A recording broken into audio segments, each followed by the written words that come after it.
सामाजिक कार्यकर्ता रहे हैं राजीव गांधी फाउंडेशन से जुड़कर भी, और उनका बहुत सालों का कार्य उनको इस पद तक ले आया है। हमारे बीच में वैसे अनिल हेगड़े जी भी आए हैं, जो राज्यसभा के सांसद रहे हैं पर पर्यावरणविद हैं, और आज भी जनता दल यूनाइटेड के साथ बिहार में होते हुए चुनाव छोड़कर इस चुनौती भरे सम्मेलन में आए हैं। तो हम सभी का स्वागत करते हैं। पर हर्षवर्धन जी शाम के सत्र के लिए रुक नहीं सकते हैं, ये कहते हुए मुझे संदेश मिला है कि वो अभी कुछ अपने दो शब्द की बात रखना चाहेंगे। कोई कार्यकर्ता उनको लेके आइए। गुड्डी जी। सम्मान्य आदरणीय और अपने परिवार के सभी उपस्थित महानुभाव, मंच पर विराजमान सभी कार्यकर्ता भाइयों और बहनों, ये मंथन है और इस मंथन में जो तस्वीरें लगी है वो तस्वीर का ही एक अलग मायना है। समाजवादी आणि काँग्रेसचा जर बद्दल बोलायचं तर तुझं माझं जमेना आणि तुझ्या वाचून करमेना, हा जो एक तणावाचा किंवा मतभिन्नतेचा मात्र परस्पर आदराचा आपुलकीचा जिव्हाळ्याचं जे एक नातं आहे, तर आता कुठलाही कोई भी आर्गुमेंट या ये कांग्रेस वाले और ये समाजवादी ये तो ऐसे ही होते हैं, इस शब्द को और इस सारी मानसिक प्रक्रिया को तिलांजलि देते हुए यहाँ पर हम सब लोग मौजूद हैं। हमने ही सीधा किया कि समय की मांग ने सीधा किया, इसके की सफलता से चर्चा की कोई आवश्यकता नहीं। आज देश में जो चित्र है, तीन चित्र को मैं भी बैठा था, सुन रहा था, विचार कर रहा था, तो मेरे सामने जो चमका वो ये था कि अपने बगल के जो राष्ट्र है श्रीलंका में 2.5-3 साल पहले क्या हुआ, तो लोग रास्ते पे उतरे और प्राइम मिनिस्टर के कुर्सी पर हाथ में पेन लेके कलम लेके वहां सेल्फी खींचने का और एक फोटो सेशन का कार्यक्रम हम सब लोगों ने देखा। वो राष्ट्रपति भवन में भी गया, राष्ट्रपति भवन के राष्ट्रपति की कुर्सी पे बैठकर उन्होंने नहीं तो कुर्सी पे खड़े होकर अपनी तथाकथित जीत को वो सेलिब्रेट करते हुए भी कुछ तस्वीरें हमने देखी। बांग्लादेश में लोग रास्ते पे आए, वहां राइटिस्ट आंदोलन हुआ ऐसा सुनते हैं, मगर जन आक्रोश में ऐसा कोहराम मचाया कि वहां के प्राइम मिनिस्टर को उनका देश छोड़कर भारत देश की पनाह लेनी पड़ी, और एक हफ्ता वहां कोई प्राइम मिनिस्टर नहीं, कोई शासन नहीं, कोई प्रशासन नहीं, ये स्थिति बांग्लादेश में। और अभी सबकी जो यादें ताज़ी है, वो नेपाल में भी क्या हुआ ये भी हम सब लोग जानते हैं। तो पड़ोसी मुल्क की ये हालत है और भारत की जो हालत है, तो भारत के नॉन बायोलॉजिकल प्राइम मिनिस्टर को पूछा कि हमारे देश की जो डेवलपमेंट है, जो आर्थिक उन्नति है, जो अर्थशास्त्रीय हमारा जो आकार है, इकोनॉमी को बढ़ना जिसको कहते हैं तथाकथित तौर पर, वो बढ़ रहा है, मगर ये बढ़ते हुए जो डेवलपमेंट है वो के स्टाइल का है। के में क्या है, तो अमीर जो है और अमीर होते जा रहा है, और जो गरीब है वो और गरीब होते जा रहा है। तात्पर्य अमीरी और गरीबी की जो दूरी है, फासले है, खाई है, वो बढ़ रही है। तो ये सवाल का जवाब हमारे संविधान से उभर के निकली हुई व्यवस्था से, जो समाजवादी संविधान हम जिसको मानते हैं, नहीं बल्कि है ही, तो संविधान की संवैधानिक प्रक्रिया से जो आदमी प्राइम मिनिस्टर होता है, मुझे माफ करना, मेरे पास दूसरा कोई शब्द नहीं, बड़े बेशर्मी के साथ कहता है कि अमीर होना कोई गलत बात है क्या, कोई पाप है क्या? यदि अमीर होना कोई पाप नहीं है तो उसमें से जो छुपा हुआ सवाल है तो गरीब होना पाप है।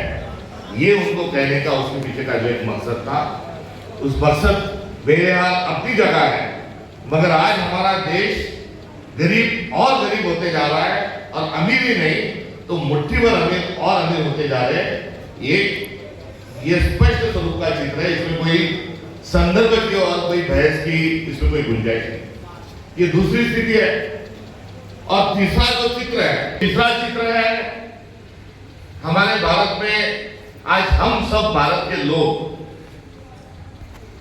हम किस मझधार में फंसे हुए हैं, कि चिंतन में और की चिंता में है, और हमारा अगला कदम क्या होगा, ये तीसरा चित्र है।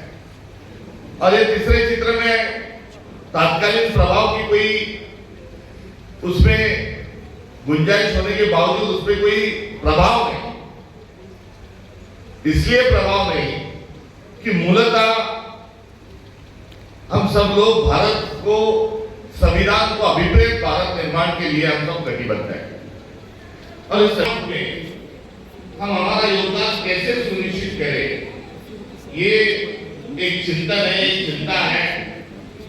मैं उलझन शब्द का इस्तेमाल करते हुए आपको कुछ आरोप भी करता हूं तो कृपया उसको सभी ने स्वीकारे, क्योंकि हमारा शत्रु कौन है, मगर किस राह से जाना है इसको लेकर आज भी हम निरीक्षण, परीक्षण, उपदेशन और मार्गदर्शन के ही एक चक्र में फंसे हुए हैं।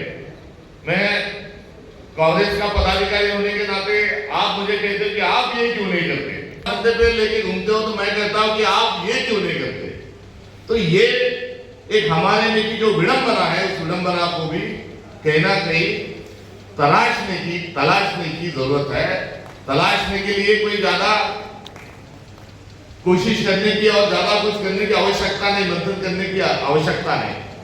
मगर राहुल जी जैसा एक समर्थ और सर्वमान्य हमारे समाजवादियों के लिए जो नेतृत्व है, वो नेतृत्व आज हम सबको स्वीकार है, लोग जो है वो भी हमारे सामने है।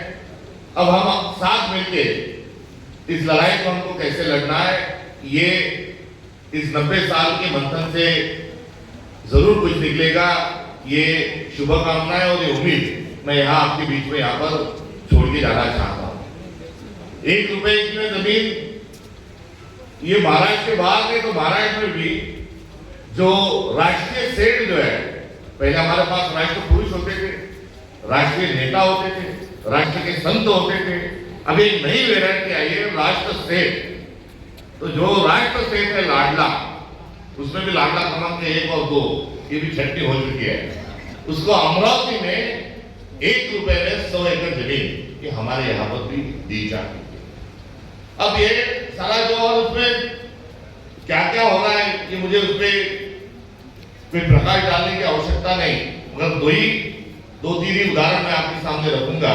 और उदाहरण इसलिए रखूंगा कि इतना होने के बावजूद हम कहाँ कम गिर रहे हैं, कि हमारे पे का क्रिटिसाइज है, वो क्या कर रहे हैं, कितना गलत चल रहा है, ये तो हम सब जानते हैं। और ये जो मंच होते हैं, यहाँ पर जो लोग संयोजक, आयोजक और समाजवाद का जो व्रत लेके जो चल रहे हैं, वो हमेशा विकल्प की बात भी रखने के लिए हमसे सबसे अनुरोध कर रहे हैं।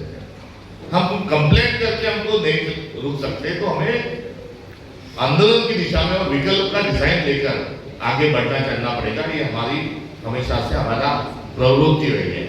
उस पर हम खड़े कितने उतरे, ये बात अलबत्ता अपनी जगह है, मगर विकल्प के साथ काम करना है हमेशा हमारा एक मकसद रहा है। महाराष्ट्र जो है उसकी बात मैं यहां पर करूंगा। एक समृद्धि, तथाकथित समृद्धि नाम का एक बहुत बड़ा रास्ता निकला, हाईवे बनाया, और उसमें से 20,000 करोड़ रुपए का भ्रष्टाचार हुआ। ये 20,000 के भ्रष्टाचार से क्या हुआ, तो 2 जो दल है उसको तोड़ा गया, और 2 दल के, एक दल के 2 दल करते हुए उस पैसे का इस्तेमाल हुआ। और क्या हुआ, तो चुनाव जब आए तब चुनाव में पैसा फेंक तमाशा देख नाम का एक नंगा नाच ये महाराष्ट्र में दुर्भाग्यपूर्ण संपन्न हुआ। और नागरिक है इसलिए मतदाता है, मगर वो नागरिक को नागरिकता भुलाते हुए उसे केवल मतदार बना के बाजार खड़ा गया, बीच बाजार खड़ा करके उसके सौदे उसकी बोली लगी और नाच मेरे बुलबुल की पैसा मिलेगा। ये बेशर्मी का एक खेल जो है वो खेलते हुए चुनाव जो है वो जात और पैसे के बीच में फंसा दिया गया। आज पालघर में वहां प्राइवेटाइजेशन के तहत बहुत बड़ी जमीन जो है वो जा रही है। नीचे मुंबई में आते हैं तो धारावी जो है वो दे ही दी है। धारावी के साथ गोरेगांव भी दे दिया है और भी जमीन दे दी है, ये अडानी को दे दी है। उधर है बीकेसी जो अंबानी को दिया है, इधर है धारावी जो अडानी को दिया है। ये टावर वहां खड़े रह रहे हैं और एट द कॉस्ट ऑफ वहां का जो काम करने वाला, जो जूते बनाने वाला, चप्पल बनाने वाला, स्मॉल स्केल इंडस्ट्री का जो वहां का कारागिर है, उस कारागिर का काम छीनते हुए वहां पर धारावी भी बेची गई है। उसके नीचे और हम चले जाए कोकण में दक्षिण दिशा में बढ़े तो न्यू बॉम्बे एयरपोर्ट नाम का एक एयरपोर्ट बन रहा है और पूरा के पूरा एयरपोर्ट जो है वो पूरा अडानी को दे दिया गया है। पुराना भी जो एयरपोर्ट था वो भी अडानी को दे दिया गया। उसके नीचे खसकते हैं तो दापोली में जो बॉक्साइट के जो खदान है वो बॉक्साइट का भी पट्टा हो चुका है। नीचे राजापुर के पट्टे हो चुके हैं। फिर गोवा आता है और गोवा के समुद्र से लेके तो सेंट्रल इंडिया यानी नागपुर तक एक शक्ति महापीठ नाम का और एक रास्ता बनाया जा रहा है जिसकी कीमत है 88,000 करोड़ रुपए। अब 88,000 करोड़ रुपए कहां से आएंगे, कौन दे रहा है? आज तनख्वाह करने के लिए सरकार के पास पैसे नहीं, लाडली बहना के पैसे बढ़ाने के लिए पैसे नहीं, किसान की ऋण माफी के लिए पैसे नहीं, इंफ्रास्ट्रक्चर जो वास्तव में है जो एग्रीकल्चर सेक्टर का है उसके लिए उनको पैसे नहीं। आज की तारीख में पूरी जो खरीफ फसल जो है वो बर्बाद हो चुकी है, मगर किसानों को देने के लिए पैसे नहीं। एक खेत के 2 खेत हो गए, बुरी तरीके से नुकसान हुआ, उस जमीन को पुनर्स्थापित करने के लिए पैसे नहीं, स्कूल चलाने के लिए पैसे नहीं, आंगनवाड़ी चलाने के लिए पैसे नहीं, मगर आज 88,000 करोड़ रुपए का रास्ता बन रहा है। इसका जो पीपीआर जो है ये पीपीआर महाराष्ट्र सरकार ने और भारत सरकार ने बनाया नहीं, तो जो राष्ट्रीय सेठ साहूकार है उन्होंने एक चिट्ठी लिखी कि ऐसे रास्ते बनने की आवश्यकता है और उसके हमारे महाराष्ट्र के जो मुख्यमंत्री है जिनको मुख्यमंत्री बोलते हुए मुझे शर्म आती है, वो उसका पीपीआर जो है उसका डीपीआर बना रही है। डीपीआर कहीं और से आ रहा है, डीपीआर आज भारत सरकार बना रही है। मगर ये रास्ता पूरा होने के बाद जो भ्रष्टाचार का जो पैसा आएगा उसका इस्तेमाल लोगों को, आंदोलनों को और विरोधी दलों को तोड़ने के लिए उसका इस्तेमाल होने वाला है। ये भी मैं आपके ध्यान में दिलाते हुए आगे चलूं। मगर ये रास्ता जो है वो नागपुर से लेके ये गोवा तक जो जा रहा है और उसका नाम दिया है शक्तिपीठ। न जाने महाराष्ट्र के कौन से लोगों को इस शक्तिपीठ से रास्ते गोवा में कौन सी शक्ति पिलाने के लिए भेज रहे हैं। ये सवाल खड़ा करना लाजमी है, मगर उसका जवाब नहीं मिलेगा। मगर सेंट्रल इंडिया से समुद्र तक ये रास्ता बनाया जा रहा है और गढ़चिरौली में जो आयरन अच्छे क्वालिटी का जो मिल रहा है, गढ़चिरौली के बगल में जो छत्तीसगढ़ है वहां के जो खनिज है, छत्तीसगढ़ के बगल में जो उड़ीसा है उसके जो खनिज है उसको सीधा एक्सपोर्ट करने के लिए ये रास्ते का इस्तेमाल हो रहा है। ये खुली लूट भी आज महाराष्ट्र में चल रही है। नागपुर से लेके फिर मुंबई तक आ जाओ, कॉटन बेल्ट है, सोयाबीन बेल्ट है। अब सोयाबीन के फसल को दाम नहीं, क्यों नहीं? तो मोदी ने आते साथ पहला फैसला क्या लिया, तो इसेंशियल कमोडिटी एक्ट में जो सीड ऑयल जो थे, जो ऑयल सीड जो थे और जो दाल जिससे बनती है वो जो था द्विदल धान्य हम जिसको बोलते हैं और तेल बिया जिसको बोलते हैं, इस पर का जो स्टॉक लिमिट जो थी उसको हटा दिया है। जिसके मन में जितना है उतना स्टॉक करेंगे, इतना जो है उसमें था उसको बढ़ा देने के कारण फसल की बहुत कम वहां पर आज दाम है, क्योंकि जो कारखानदार है उनके पास बहुत बड़ा स्टॉक वहां पर दाम है। उसके साथ कॉटन जो है, आज विदेश से पूरा कॉटन जो है ये भारत में आ रहा है और उसपे का जो एक्साइज ड्यूटी जो है, आयात शुल्क जो है वो पूरी तरीके से माफ कर दिया है। तो ये आज की जो लूट है मैं उसको निदर्शन में आपके यहाँ पे लाके देना चाहता हूँ।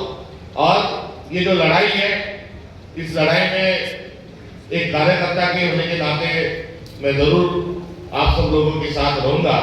इतना यहाँ पर वादा करते हुए आने वाले घड़ी में हम सबको साथ देने की आवश्यकता है। मैं अंत में इतना ही बोलना चाहूंगा। वैसे हम आपकी कितने सुनते हैं इसका भी एक उदाहरण मैं बताते चलूं। यहाँ पर आने का मुझे बहुत दिन पहले तो सहयोग मिलके गए थे, पर आज मैं यहाँ पर मेरे शेड्यूल में नहीं था। पर अध्यक्ष बनने के बाद वैसे तो उनको फोन पे बात करने का हमारा रिश्ता मोहताज नहीं है। मेरा भाई ने मुझे परसों फोन किया अध्यक्ष बनने के बाद 7 महीने में पहली बार, और बोला कि क्यों तुम आने रहे हो पुनः। और उन्होंने मेरी जो फोन पे जो हाजिरी ली उसके चलते आज मैं सारे मेरे प्रोग्राम छोड़कर आज मैं आपके बीच में तो इतनी दादागिरी आपकी कांग्रेस से चलती है कि मैं सविनय आपने बुजुर्ग दादागिरी ना अपना स्वभाव है ना आपने दादागिरी से बोला, और मैं भी किसी को ताईगिरी भी नहीं बोल रहा हूँ। मगर आज सूचना सुझाव और आदेश से मैं आपके बीच में खड़ा हूँ। इतना जो हक आप पे है उसी को यहाँ पर इस उदाहरण के साथ मैं अधोरेखित करना चाहता हूँ। आने वाले दशहरे के दिन राष्ट्रीय स्वयंसेवक संघ को 100 साल पूरे हो रहे हैं, और इस साल का जो दशहरा है वो इस साल का दशहरा 2 अक्टूबर के ही दिन आ रहा है। तो जिस दिन गांधी जयंती है उसी दिन दशहरा आ रहा है, और उसी दिन आरएसएस को 100 साल पूरे हो रहे हैं। इसमें बहुत कुछ छुपा हुआ है, उस छुपे हुए को हम ढूंढने का प्रयास करेंगे। और 28 तारीख से 2 अक्टूबर तक नागपुर से लेके तो सेवाग्राम वर्धा तक एक पदयात्रा का कॉल ये तुषार भाई ने जो दिया था, जिसे संविधान सत्याग्रह यात्रा कह रहे हैं, उसका आयोजन संयोजन में कांग्रेस पार्टी पुरजोर तरीके से सहभागी है। और राष्ट्रीय स्वयंसेवक संघ को भी यहां पर मैं कहना चाहूंगा कि आप बंच ऑफ थॉट को फेंक दीजिए या राष्ट्रीय स्वयंसेवक संघ को बर्खास्त कर दीजिए, और भारतीय संघ को आपको बर्खास्त नहीं करना है तो भारत के संविधान को अपनाइए। ये पैगाम लेकर ये पदयात्रा का आयोजन हो रहा है, और इस पदयात्रा में हम सब सम्मिलित होते हुए आज राष्ट्रीय स्वयंसेवक संघ को 10 साल का उनका जो विखारी और जहरीला जो प्रचार है उस प्रचार को सबक सिखाने के लिए हम उसमें सब लोग जुड़े। इतना ही मैं इस अवसर पे कहता हूँ। बाकी बहुत सारी चीजें मैं कहे बिना आप तक पहुंचाने की चेष्टा करते हुए इस सारे आने वाले समय में मैं जरूर आप सब लोगों के साथ रहूंगा। और मैं खुद नहीं, व्यक्तिगत क्षमता में नहीं तो मैं कांग्रेस पार्टी के जानिब से और कांग्रेस पार्टी की तरफ से हम सब लोग हाथों में हाथ लेकर ये कठिन समय में हम सब लोग आगे बढ़े। इतना ही अनुरोध मैं सभी अर्बन सोशलिस्ट को करते हुए मेरी वाणी को विराम देता हूँ। जिंदाबाद। हम आयोजकों की ओर से आज हर्षवर्धन जी को एक डॉक्टर लोहिया की पुस्तक का संच और एक मराठी स्मारिका हमने निकाली है इस सम्मेलन।